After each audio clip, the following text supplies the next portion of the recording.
Good morning, grade 10 students. Welcome to my channel. This is Sir Nicholas, and today I have a class on distance and displacement. You see, a lot of people they use distance every day, but they don't really understand what is going on when it comes to physical science. Grade 10, equation of motion or motion in one dimension. So make sure you watch the video until the end and learn from Sir Nicholas.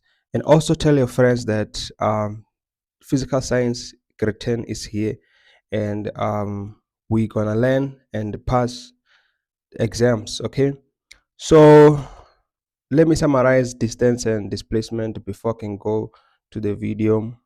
A distance, what is a distance? What is the definition of a distance? Is the actual path length um that a person or an object can travel. Is the path length that a person or an object can travel. If you go from your house to the shop and from a shop to school, you're covering distances. If you go from your house to school and then from school back to your house, you covered a distance. Okay. And what is a displacement? Is the change of position.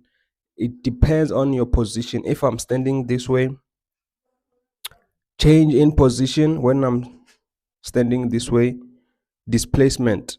Y axis, change in Y axis, and change in X axis. You will get your displacement, horizontal and vertical.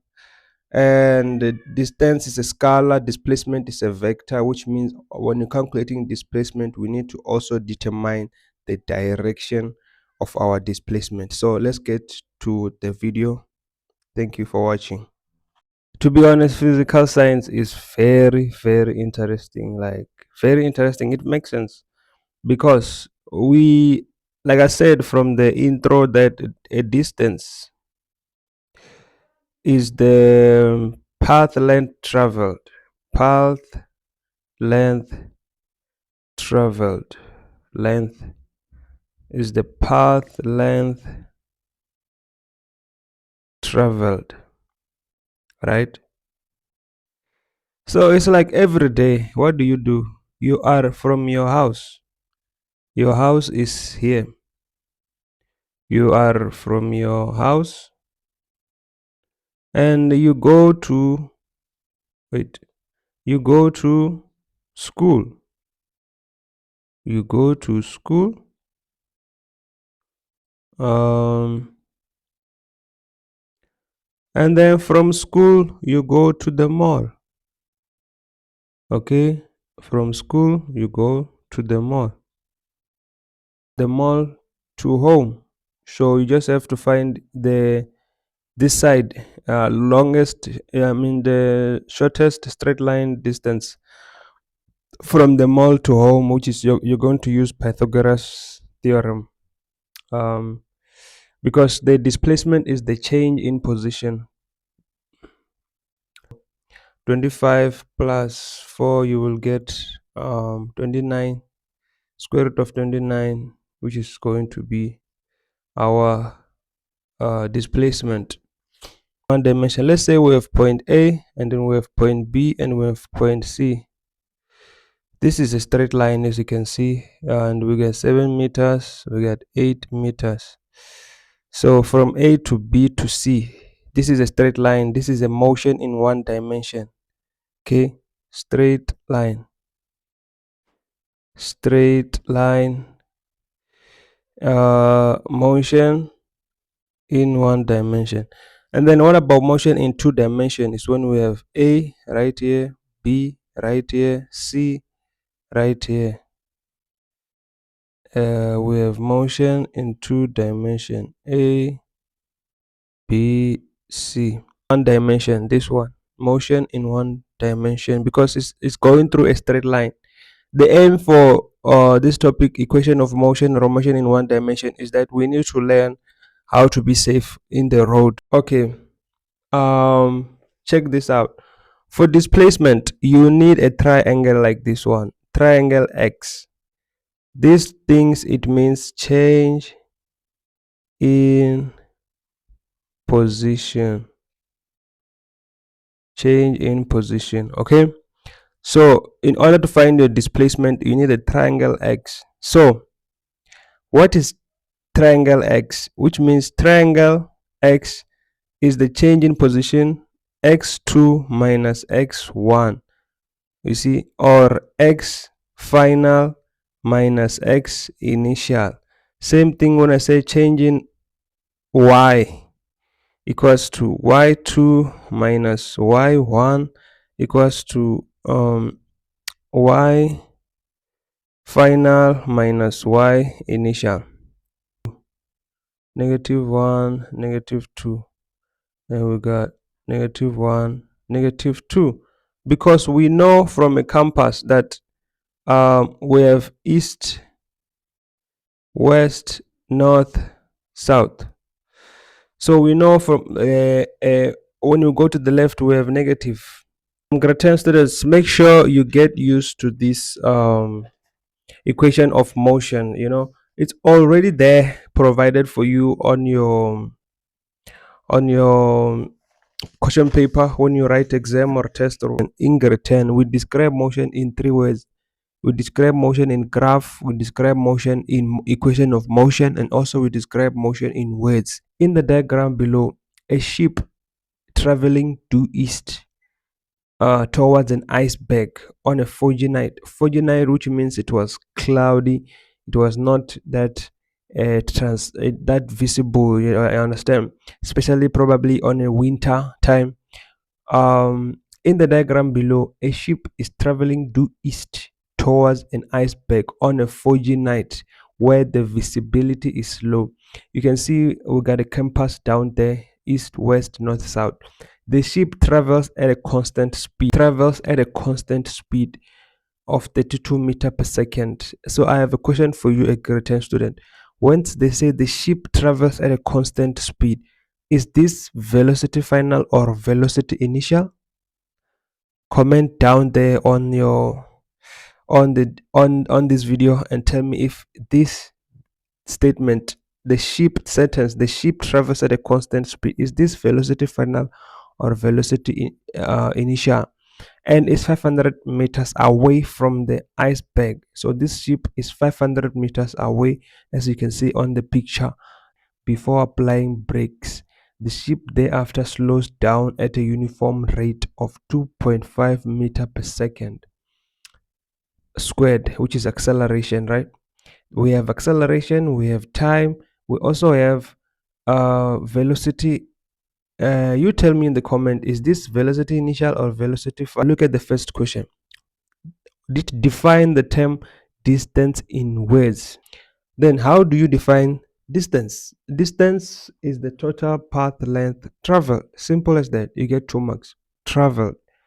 So this ship is traveling to the iceberg at a distance. So the total path length traveled is our distance. Definition. Due to the fog, the captain takes 3 seconds to react before applying brakes. The ship thereafter slows down at a uniform rate of 2.5 meter per second. So we got velocity. I won't tell you. Tell me in the comment section if this is in initial or final. We got distance, we got time second, and we got acceleration. So which equation of motion are we going to use for this question? You need to know you got 4 equation of motion. You got v final equals to v initial plus a acceleration times time. You got v final squared equals to v initial squared plus 2 acceleration times time. V initial divided by 2 brackets times time. The ship travels during the reaction time. 4.2, we need to know what is given from the question. Okay, equals to 0 second plus half. Acceleration is going to give us 0, and then change in time is 3 squared, and your total displacement, you're gonna get 96 meters. Make sure you're punching on your calculator to get the same number. Calculate the time taken for the ship to stop after. See, let's do 4.3 together. Let's do 4.3. That's 4.3. We know that what are we given on that question? We have velocity final equals to 0 meter per second. Why do we have velocity final 0 meter per second? Because um the captain started applying the brakes, which means the ship was moving at a velocity initial, which we already know is 32 meter per second. But once the captain applied the brakes, the velocity final becomes 0. Simple. And then our acceleration is going to be 2.5 meter per second squared. But it is not just going to be 2.5 meter per second squared. It's going to be negative 2.5 meter per second squared, which means once the ship is deceleration, it goes the opposite direction of the motion. The motion was going positive, was accelerating. The ship was going forward. Now it slows down, so which means the driver is decreasing speed in time. So our v final is 0. V initial is going to be 32 plus acceleration negative 2.5 times time. We are looking for time, and then we're gonna get negative 32 when we move this 32 to this side, equals to negative 2.5 change in time, and we divide by negative 2.5, negative 2.5, and our change in time is going to be 12.8 seconds. Start on a new page. A basketball player runs around the basketball court during a training session. You can see we got the length BC, which is 30 meter. We got the breadth CD, which is 15 meters. We know that AB and CD is equal and BC and AD is equal. So we got our length and breadth. So in one such training session, he runs from AD, then back to the center line, from D, goes back to D, and finally back to A. Calculate the total distance covered by the player, 1 mark.